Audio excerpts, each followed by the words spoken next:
बहुपद, पॉलिनोमियल्स। आज हम लोग पढ़ेंगे बहुपद के बारे में, ठीक ना। पॉलिनोमियल्स क्या है, तो बहुपद को पढ़ने के पहले जो है सर कुछ जरूरी चीज है उसको आप समझ लीजिए। क्या क्या जरूरी चीज है। तो बहुपद कहते किसको है, जानना जरूरी है। तो बहुपद कहता है सर कि अनेक पदों के समूह को बहुपद कहते हैं। अनेक पदों के समूह को बहुपद कहते हैं। मतलब क्या हो गया, अनेक पदों के समूह को बहुपद कैसे कहते हैं, तो उसके लिए आपको जो है जानना पड़ेगा सर कुछ शब्द। जैसे होता है बीजगणितीय पद। अभी हम सवाल किए ना, अनेक पदों के समूह को बहुपद कहते हैं, तब पद किसे कहते हैं।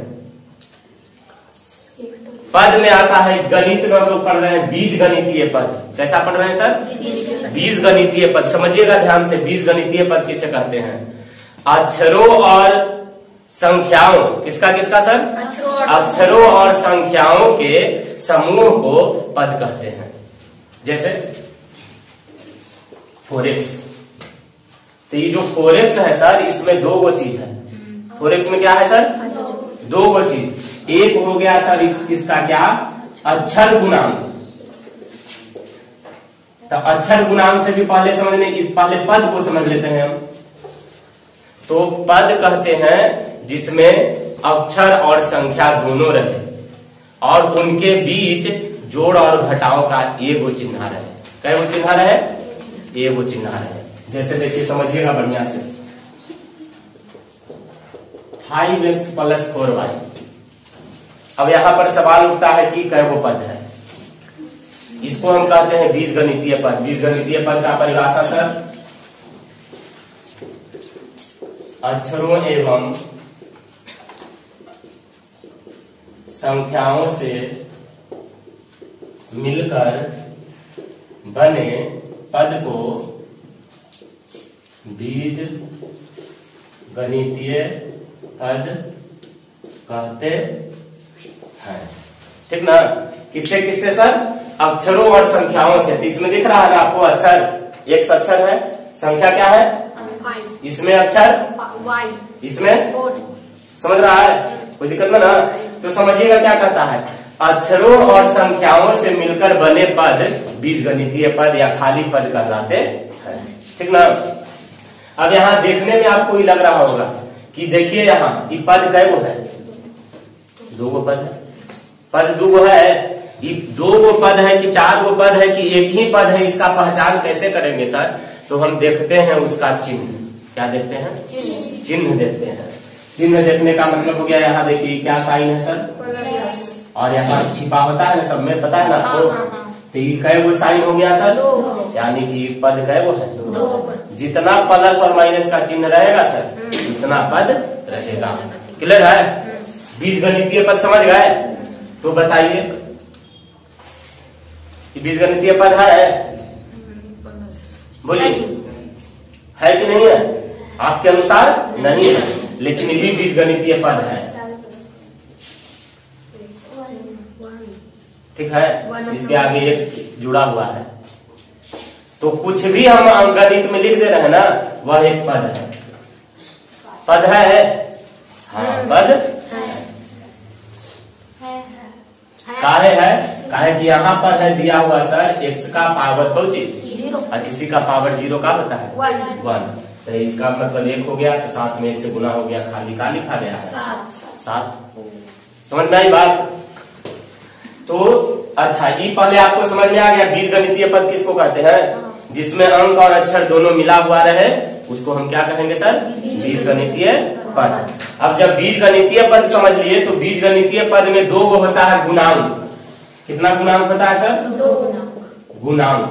कह रहा है कि किसी बीजगणितीय पद में जो गुना का अंक रहता है, माने जो गुना होकर के बनता है बीजगणितीय पद, जैसे ही आपका 5x है, ये वो हम खाली लेते हैं, आपकी समझ के लिए सिर्फ ये वो लेते हैं, ठीक है ना। तो इसमें ये जो 5x कैसे कैसे बना है आपको है पता, 5 और गुना को चीज, समझे बात। तो इन दोनों को हम क्या कहते हैं सर, गुणांक, ठीक है। इन दोनों को हम क्या कहेंगे, गुणांक। तो गुणांक 2 होता है। एक हुआ कोची अक्षर गुणांक और एक हुआ अंक गुणांक। तो बोलिए इसमें से अक्षर गुणांक कौन है? अक्षर गुणांक 5। 1 से 5 अक्षर है? नहीं, कहाँ दिमाग है? अक्षर 1 से है और अंक गुणांक अंक कौन है? तो इसमें लिखेंगे अक्षर गुणांक 1 और अंक गुणांक 5। कोई दिक्कत? आप बोलिए यहाँ 2ABC, इसमें अक्षर गुणांक ABC पूरा ABC और अंक गुणांक। किसी को डाउट इतना समझने में? क्वेश्चन में देगा तो लिख दीजिएगा आप। अच्छा, अब एक अगला देखिए मैं -17A² B, इसमें बोलिए अक्षर गुणांक A² और अंक गुणांक -17। क्या होगा सर? -17। क्लियर है? कोई दिक्कत में ना? नोट करना है? जल्दी जल्दी जल्दी से नोट कीजिए। अब है सर आगे आपका पद के घात। पद के क्या घात? जैसे कोई एक पद लिखा गया है 2xy पद है ना, तो इसका घात कहने का मतलब हम लोग जो नॉर्मली पढ़ते हैं, बिहार बोर्ड के जो स्टूडेंट हैं हम लोग, घात का मतलब समझते हैं पावर। घात माने तो यहाँ x का पावर कितना है सर? ये जब y का पावर कितना है सर? तो जितना भी पावर रहेगा जय वो रहेगा, सबको आपको जोड़ देना है। कितना गया आंसर? यानी कि जो 2xy था, जो 2xy, इसका पावर कितना हो जाएगा सर? 2। इसी तरह से एक और हम क्वेश्चन लेते हैं 15x³ ऐसे इसका घात ज्ञात कीजिए, तो जोड़िए 3 प्लस कितना हो गया? पद का घात आ गया, सबको समझ में क्लियर है? तो वो इसका जो है आप घरे से बना लीजिएगा 17A³ C का पावर 7। ये जब आप जोड़ लेंगे 3 और 2 5 और 7 12। पद का घात कितना हो गया? 12। तो कोई क्वेश्चन आपको ऐसा दे दे पद का घात ज्ञात करना रहे, तो पहले हम आपको 8th क्लास में बताए थे 2 गो टर्म कहलाता है, एक होता है चर और एक होता है क्या? अचर। तो पहले ही बताइए कि इसमें से चर कौन होता है, अचर कौन होता है? ई दोनों को हम लोग क्या नाम देते थे? और इसको क्या नाम देते थे? अचर, है ना? तो पद के घात करने का मतलब परिभाषा कैसे देंगे? किसी पद के चरों के, किसके? चर के सभी घातों के, या घात नहीं घातांक के योगफल को चर का घात कहते हैं। ठीक ना? किसी भी पद के, कैसा भी पद दे दे, जैसे एक और एग्जांपल हम लेते हैं 25A² B² C²। ठीक है? इसमें जो है चर कौन कौन है? A B और C। तो सबका पावर आपको जोड़ देना है, तो दू कितना हो गया? यानी 25A² B² C² का घातांक कितना होगा? घात कितना होगा? 6 होगा। ठीक है? उतारिए जल्दी। अब जो हम पद पढ़ रहे थे सर, तो पद होते हैं 2 प्रकार के। पद कितने प्रकार के होते हैं? 2 प्रकार, सजातीय और विजातीय। इस सजातीय और विजातीय की पहचान कैसे होती है सर? सजातीय और विजातीय को हम पहचानेंगे कैसे? तो जो चर होता है ना, चर अचर 2 चीज से मिलकर के बनता है कोई पद, 2 चीज से ना। तो जो चर होता है, अगर चर समान रहता है, चर का घात भी समान रहता है, घातांक जिसको कहते हैं, तो उसको हम कहेंगे सजातीय पद। फिर समझ में नहीं आया होगा बात? अक्षर से अति अंक से मतलब हमको नहीं है, हमको मतलब किससे है? अक्षर से, चर से। देखिए यहां जैसे आपको समझा रहे हैं, एक है 2x और एक है 5x, तो हमको ये अंक से कुछ भी मतलब नहीं है सर। ठीक है? हमको मतलब सिर्फ किससे है? अक्षर से। तो यहाँ देखिए क्या है? x और यहाँ देखिए क्या है? x। तो इसको हम कहेंगे कौन पद? सजातीय। क्लियर हुआ? यहीं पर अभी समझिए, ये रहता 2x और ये रहता 5x²। तो ये 2 5 से तो हमको मतलब ही नहीं है। पहली बात, यहाँ क्या है सर जी? और यहाँ क्या है? x²। यानी यहाँ इसका पावर कितना है और यहाँ इसका पावर कितना है? तो सजातीय होगा? क्या हो जाएगा? गलत है। दे दीजिएगा परिभाषा। समान चर वाले जिनका घातांक भी समान हो ऐसे पदों को हम कहेंगे कौन पद? सजातीय पद। और जिनके पदों का चर का जो है घातांक अलग अलग हो उसको हम कहेंगे कौन सी सर? अच्छा, तो एक दूसरा चीज समझिए, 2a और 2ab। अब बोलिए कौन है सजातीय कौन है विजातीय? तू है सजातीय, 2a और 2ab ये दोनों का होगा सर? विजातीय। क्यों होगा? क्योंकि इसमें a है लेकिन इसमें a के साथ और भी क्या है? इसलिए विजातीय हो गया। इसी तरह से हम पूछेंगे कि बताइए x स्क्वायर और 1/x² दोनों सजातीय है?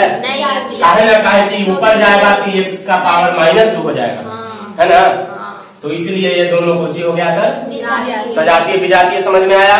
परिभाषा कैसे लिखेंगे सजातीय का परिभाषा? वैसे पद जिनमें चरों के जो है मान जो है यानी घातांक जो है समान रहे उसे सजातीय कहेंगे। और वैसे पद जिसमें चर बदले बदले रहे उनको कोची कहेंगे? विजातीय। अभी तो इतना सिंपल परिभाषा समझा रहे हैं। वैसे पद जिसमें चर जो रहे एक जैसे रहे उन्हें क्या कहेंगे? सजातीय। और वैसे पद जिसमें चरों के जो है मान बदले रहे उन्हें क्या कहेंगे? विजातीय। जैसे तो यहाँ हो गया 2x और यहाँ हो गया 2x²। तो चर तो दोनों में समान है लेकिन इसका घातांक कितना है? इसका घातांक कितना है? 2 है। एगो का 1 है इसलिए, एगो का 2 है इसलिए दोनों क्या है सर? विजातीय। सजातीय विजातीय पहचान जाइएगा ना? कोई दिक्कत किसी को नहीं? चलिए अब आगे बढ़ते हैं। सब कुछ समझ लीजिए। पद के बारे में जब आप समझ लिए तब आपको चलना है चैप्टर आपका क्या था? बहुपद, पॉलिनोमियल से ही ना था। बहुपद किसे कहते हैं? बोलिए जल्दी से। पद का पढ़े ना सर? अनेक पदों के एक समूह। हाँ, अनेक पदों के समूह को बहुपद कहते हैं। अनेक पदों के समूह को एक पद कहते हैं। अनेक पदों के समूह को बहुपद कहते हैं। कैसे लिखेंगे? गणित में परिभाषा क्या होगा कि जब पदों को, जब एक एक पद को धनात्मक चिन्ह के साथ जोड़ दिया जाता है तो उसे हम बहुपद कहते हैं। फिर से समझिएगा। जब कई पदों को धनात्मक चिन्ह यानी कौन चीज के साथ लिखा जाए तो उसे हम बहुपद कहते हैं। कैसे? एग्जाम्पल देंगे। जैसे एगो पद था सर मेरा 2x और एगो मेरा पद है 2y। दो पद है। अब इन दोनों पदों के बीच में हम कोची का चिन्ह लगा देंगे?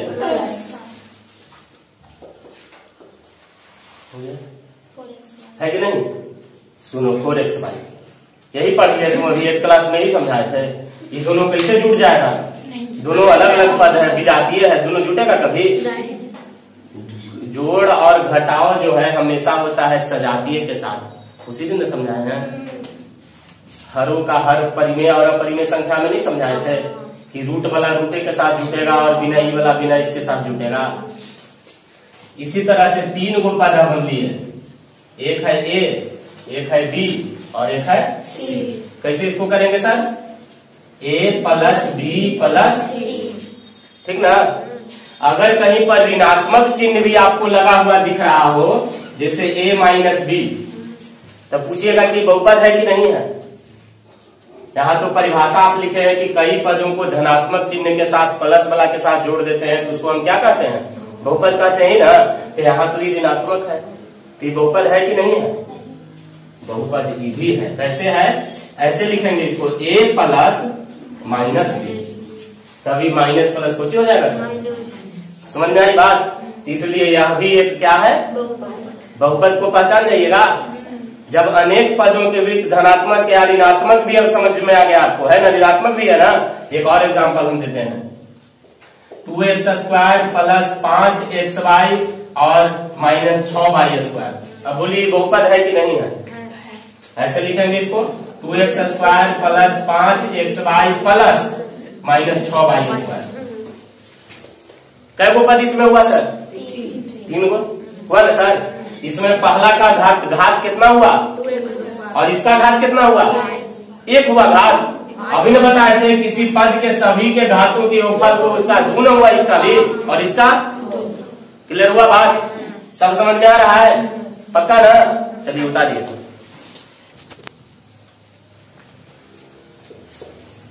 अगला पॉइंट है सर बहुपद के संकेत।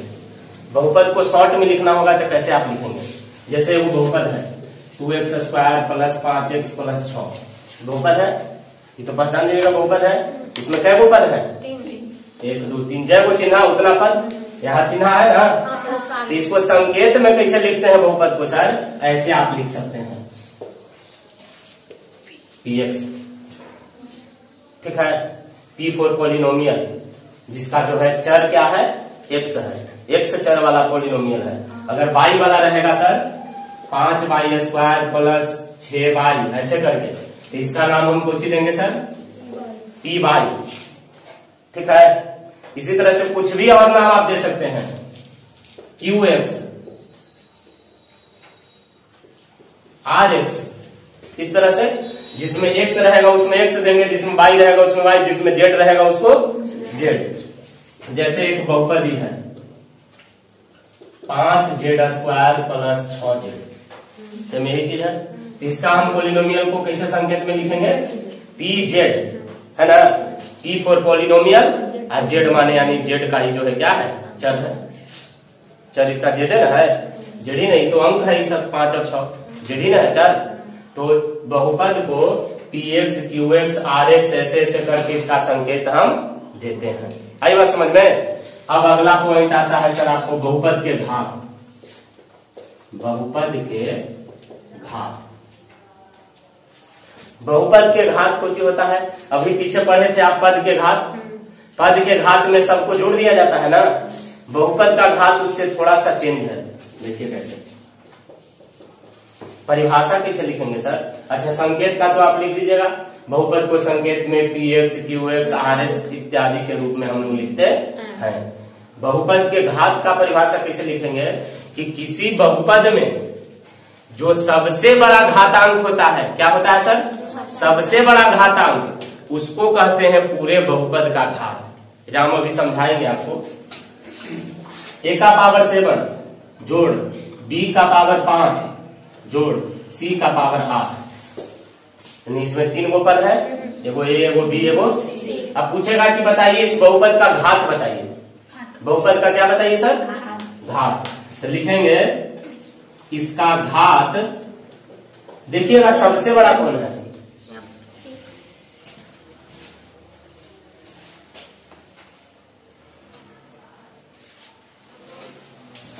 इसका घात बोलिए, सबसे बड़ा पावर कौन है सर? तो इसका घात क्या होगा सर? हो जाएगा इसी तरह से 2x² + 5x, इसमें सबसे बड़ा सर इसका घात क्या हो जाएगा? परिभाषा तो अपने से इसका दे सकते हैं। किसी बहुपद के जो सबसे बड़ा घात होता है, अनेक पदों से मिलकर बहुपद बनता है ना। तो उसमें जो सबसे बड़ा घात रहता है, सबसे बड़ा घातांक रहता है, अंक जो चिन्ह ई अंक जो रहता है, तो जो सबसे बड़ा अंक रहता है उसको हम कहते हैं बहुपद के। कोई दिक्कत नहीं ना? पक्का ना? चलिए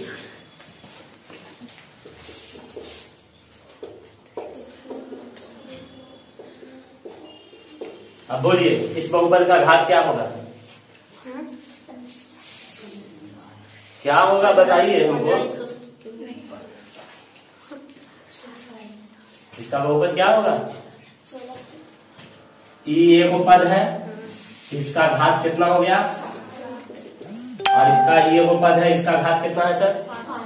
तो फिर घात कौन होगा सर? बड़ा जो रहेगा वही ना। समझ में आया? 1/2 a² b² c² जोड़ 5 b का पावर 5, ये वाला कारण कि इसमें हो रहा है 2 4 2 6 गो, आई अकेले है वो 5 गो वाला। क्लियर हो गया? समझ गए इसको? के प्रकार, इसको आप अच्छा से समझिएगा। बहुपद को 2 तरीका से हम बांटते हैं। कितना तरीका से बांटते हैं सर? 2 तरीका से बांटते हैं। पहला तरीका बांटने का क्या है सर? पद की संख्या वो अपने से बना के लाना है, आज का होमवर्क रहेगा, फिर कल से समझाएंगे। बहुपद के प्रकार, बहुपद को दो तरीका से हम लोग बांटते हैं। कितने तरीका से सर? दो तरीका से, एक पद की संख्या के आधार पर और एक पद के घात के आधार पर। कौन सी के आधार पे सर? पद की संख्या के आधार पे और उसका पावर, दो चीज पर। पद की संख्या के आधार पे कौन सी हो गया सर? एक पदी बहुपद, दूसरा द्विपदी बहुपद, तीसरा त्रिपदी बहुपद और चौथा हो गया सर बहुपदी बहुपद। ठीक ना? यहीं से जो है बढ़ जाता है, नाम पड़ जाता है बहुपदी बहुपद। और पद के घात के आधार पर सर एक घातीय बहुपद। कैसा बहुपद? इसी का नाम है सर रैखिक बहुपद। दूसरा हो जाएगा सर द्विघातीय बहुपद। एक घातीय छूट गया जी, द्विघातीय बहुपद। तीसरा का नाम हो गया सर त्रिघातीय बहुपद और बहुघातीय बहुपद। ऐसे ऐसे समझेंगे अच्छा से। एक पदी बहुपद, पहले गणित के हिसाब से हम समझ लेते हैं। जिस बहुपद में एक वो धनात्मक चिन्ह रहे, धनात्मक प्लस साइन क्या वो रहे, उसको हम कौन बहुपद कहेंगे? एक पदी बहुपद। द्विपदी बहुपद, जिस बहुपद में धनात्मक चिन्ह यानी दो पद जुड़ा रहे, उसको कहेंगे कौन बहुपद? त्रिपदी बहुपद, जिस बहुपद में धनात्मक चिन्ह क्या वो रहे, माने जिस बहुपद में एक पद एक पदी बहुपद, जिस बहुपद में दो पद द्विपदी बहुपद, जिस बहुपद में तीन पद त्रिपदी बहुपद और जिस बहुपद में तीन से ज्यादा 4, 5, 6, 7, 8, 9, 10 एकाध लाख, उसको कौन सी कहेंगे? फॉर एन एग्जाम्पल बोलिए, एक पदी है कि द्विपदी है? कैसे पहचाने आप? कि यहाँ चिन्ह सिर्फ क्या वो है, क्लियर है। और ये ऐसे रहता था 2x प्लस y, यहाँ हो गया एक और चिन्ह। और अगर ऐसे रहता तो सर जी 2 + x + y, त्रिपदी बहुपद। समझ में सबको आ रहा है? फिर देखिए यहाँ 2a² b² c² जो d², बोलिए कै पदी? कि वो यहाँ चिन्ह है, वो यहाँ चिन्ह। परिभाषा सबको घर से लिखिएगा आप, कलम सबका चेक करेंगे। एक पदी बहुपद, द्विपदी बहुपद, त्रिपदी बहुपद, बहुपदी बहुपद। चलिए अब इधर दूसरा तरीका सीख लेते हैं हम लोग अभी। अब देखेंगे हम पावर को। किसको देखेंगे सर? जैसे x + y, दो अब हमको मतलब क्या है, अब खाली पावर को हमको देखना है। इसका पावर कितना है सर? इसका पावर कितना है सर? एक ना, इसको हम कहेंगे एक घातीय बहुपद या रैखिक बहुपद, इसी को कहते हैं। बोला कोई दिक्कत? ना, समझ गए ना? फिर इसी तरह से ऐसे दे दे 2x² + y², इसका पावर कितना है? 2, 4 हो गया। इसका पावर 2, इसका भी पावर 2, यानी कि कौन बहुपद है? द्विघात बहुपद। अब ऐसे करके नाम दे देगा सर। इसमें भी सबसे बड़ा पावर कौन सी है? ये कौन बहुपद कहलाएगा? द्विघातीय। समझ में आई बात? अभी आपको बहुपद का घात पढ़ाए थे ना, जो सबसे बड़ा रहता है उसी को ना मान के चला जाता है। तो सबसे बड़ा यहाँ 2 है, यानी कि कौन बहुपद हो गया? अब ऐसे, अब बोलिए सबसे बड़ा पावर कौन है, यानी कि कौन बहुपद है? पकड़ में आया बात? अब ऐसे रहता खाली, बोलिए सबसे बड़ा पावर कौन बहुपद? और जिसका 3 से ज्यादा पावर रहेगा उसको कोई दिक्कत किसी को? इतना क्लियर हो गया ना?